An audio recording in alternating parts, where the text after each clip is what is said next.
AHSOKA is a pretty bad Star Wars show. Let me explain. Ever since the rise of Skywalker, Disney has been constantly creating new and flashy Star Wars shows for the franchise, with some being better than others. Shows such as The Mandalorian and Andor have become fan favourites in the community, while others like Kenobi and The Acolyte have, for the most part, been mostly swept under the rug. One such show that pretty much came and went was AHSOKA, which, to be honest, is probably one of the most nothing Star Wars shows I've ever watched. This show relies so heavily on fan service and the recycling of old ideas for entertainment that it actually starts to become really distracting and quite boring. Many callbacks and Easter eggs are just slotted in for no point at all, just to make hardcore fans go, "Hey look, it's that guy from the Clone Wars!" Also, to some extent, it does feel like this series suffers from an over-reliance on the viewers having seen the other Filoni shows. This can make a lot of parts of this show seem rather confusing for simple, casual fans of the franchise who may have not seen all of Rebels, the Clone Wars, or other parts of the Mandoverse. I get that this was targeted towards fans of those, but it still narrows down the viewers to a specific audience. If I wasn't one of those people, why should I even be bothered about the premise of this show? Why should I care about this Smurf guy returning when we don't even see him until episode 6 of an 8-episode season? I mean, they make him up to being this massive threat, but we're only really told this, never actually shown. Not only that, but why should I care about AHSOKA and Sabine's complex relationship if all their drama happened off screen? They leave everything so vague for no reason at all.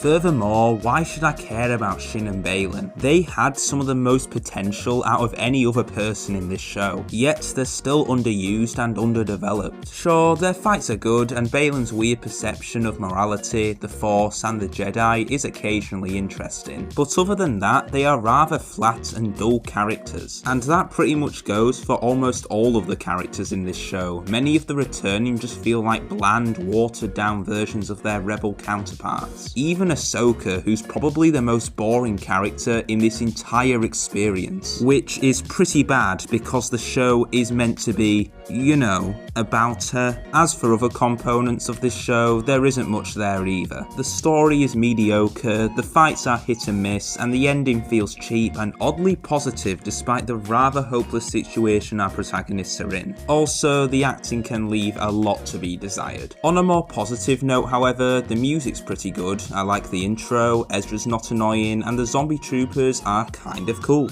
Although it was the most ridden with fan service, episode 5 was pretty epic, and I think we all know why. Still, it is a pretty poor show at the end of the day. There's another rant from me, and now you know.